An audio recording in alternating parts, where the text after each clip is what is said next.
I'm going to surprise you. Split in Python splits a string into a list of characters. Here's some examples to see how split works.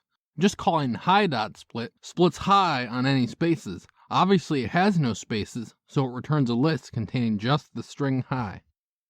Okay, let's add a space. Hi space I.split splits the string on spaces, meaning it returns a list containing the string h, then the string I.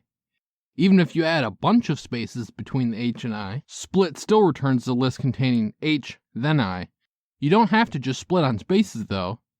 If you pass one argument to split, you can split on a specific character. For instance, if you had Jenny's number, 8675309, and then split it on the dash character, you would get a list containing the string 867, then the string 5309. If you're wondering, you can't do something like hello and then split on the empty string and split hello into all of its characters.